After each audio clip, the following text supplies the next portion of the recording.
If you're a marketing professional or you're trying to figure out how to market your business online, then I'm sure you've heard the phrase content is king before. And this phrase is very true in today's business world. Most people's first impression and interaction with your brand is through your online content. That can be your website content, your company's blog, or your social media profiles. Any place where your brand is being talked about online is going to affect the buyer's journey of anyone who's researching your product. Content marketing is great for attracting new leads. It's great for establishing your brand as a leader within your industry, and it's also great for maintaining interactive relationships with your clients and potential target customers. One of the best ways to take advantage of content marketing is by hosting a blog on your company's website.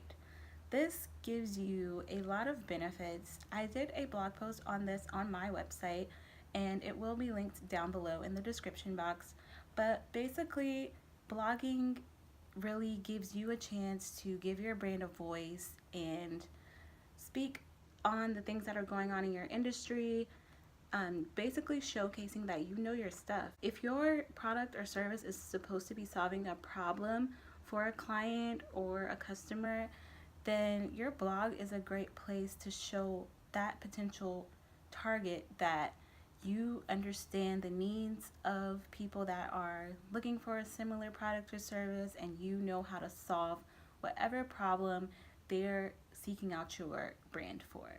Having a blog on your website also helps with your SEO. It gives you more pages for Google to crawl and pick up on your keywords and really understand what your product or service is related to and what's it about, and that gets your website in front of your target audience as well.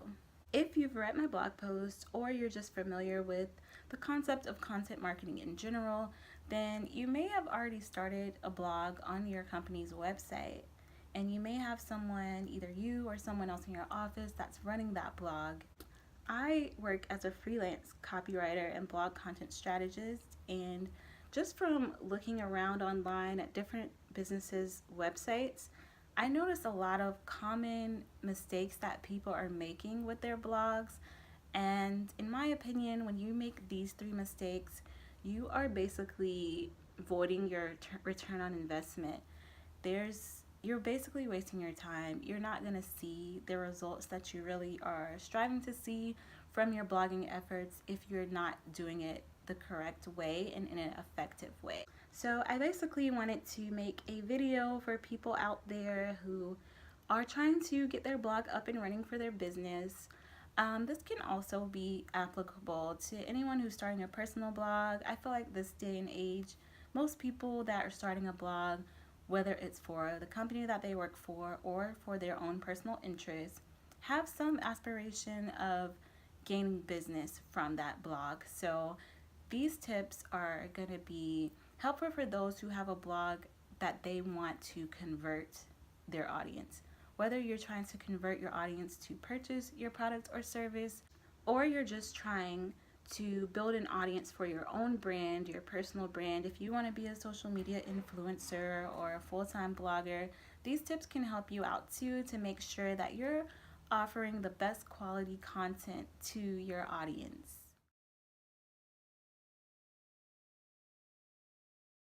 The first area that I see a lot of people making a mistake with their blog is in formatting. First of all, you can't do like a big wall of text. You really need to use headings, bullet points, and things like that to break down the content. People these days are trying to get information and they want it fast. When you have your blog post sectioned off into headings and you have bullet points within, that makes it easier for your readers to skim through and find the information that they're particularly looking for. People get very turned off when they click on a page and it's just a big wall of text. That's really hard to read. I love reading, and I don't even want to sit and read a big wall of text. You have to break it down and have headings and bullet points within your blog posts. Having headings is also a good strategy for improving your website's SEO. You can really make use of your keywords within your headings, and this will give Google a great idea of what each page of your blog is about and how it relates to your industry, and this will show Google that you're putting out relevant information and improve your ranking.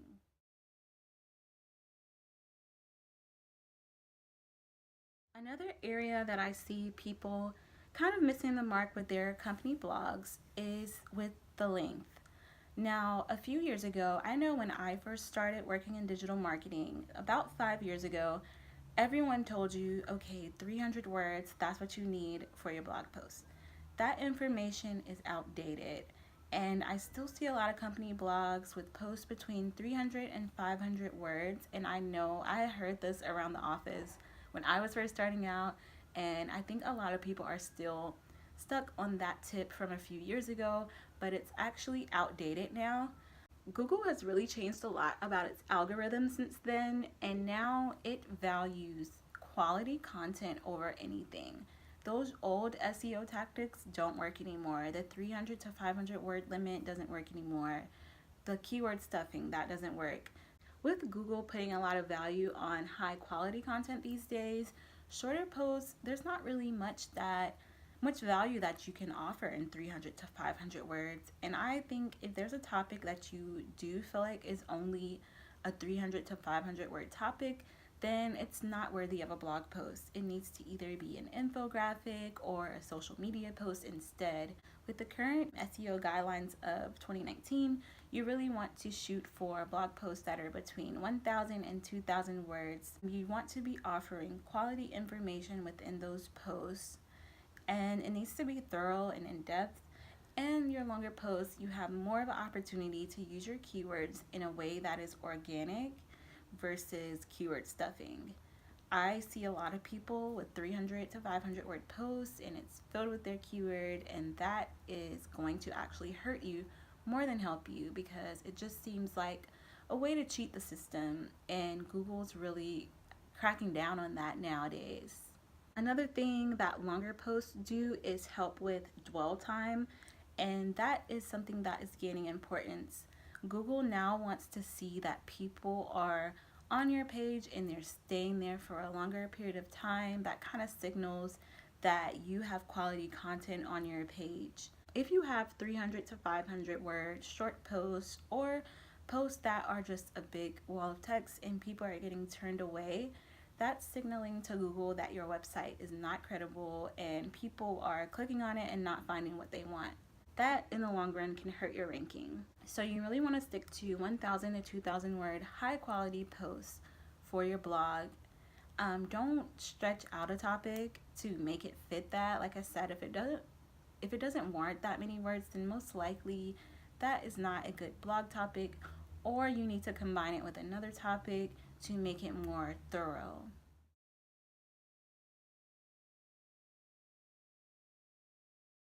And the last common mistake that I'm seeing on a lot of company blogs is that their content is not focused on their industry and focused on helping their clients.